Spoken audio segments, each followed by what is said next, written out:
Peu importe à quel point tu as mal agi, peu importe combien de péchés tu as commis, Dieu t'aime.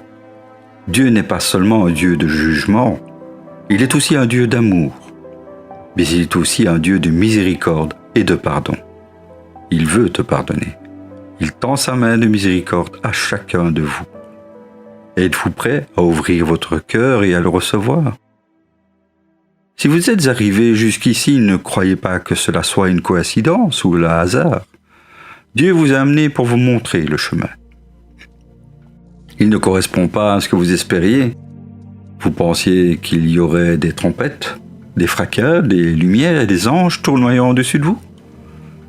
Le royaume de Dieu est en nous, et notre Seigneur Jésus est venu pour nous aider à le trouver et nous libérer du péché, en marchant à nos côtés et en prêchant de village en ville, simplement et avec un amour infini.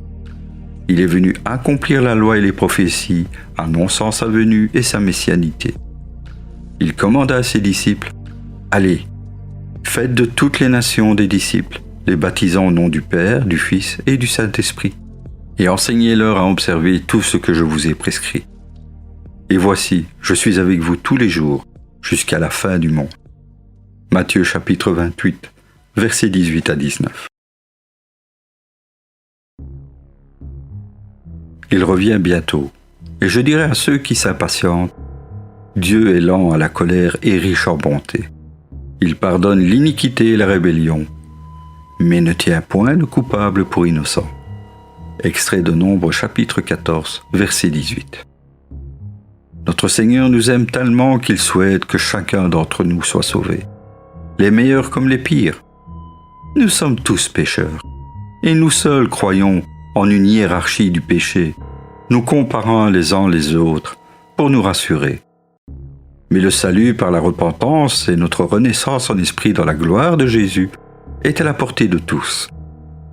L'ennemi laisse l'homme jouir de son confort égoïste, de fermer les yeux sur l'horreur à l'extérieur de sa cage dorée, dont la porte reste grande ouverte et ne le retient pas.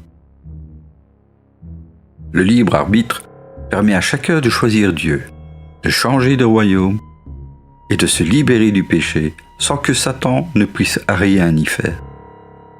Alors, il les distrait, les divertit, les corrompt moralement et physiquement, les noie dans d'obscurs désirs, déviance, jouissance honteuse ou simplement par l'abondance sans limite, les succès professionnels ou autres, les flatteries, la gloire, le pouvoir et l'argent. Et lorsqu'à ton dernier souffle, la porte se referme, il est trop tard. Les plus arrogants diraient, eh bien, attendons la fin pour y croire.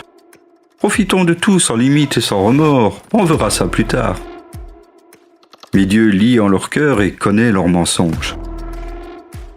Et qui peut, à part Dieu, connaître l'instant de notre mort? Serez-vous capable de vous repentir sincèrement après une vie de défiance à Dieu? En aurez-vous l'occasion? Le temps?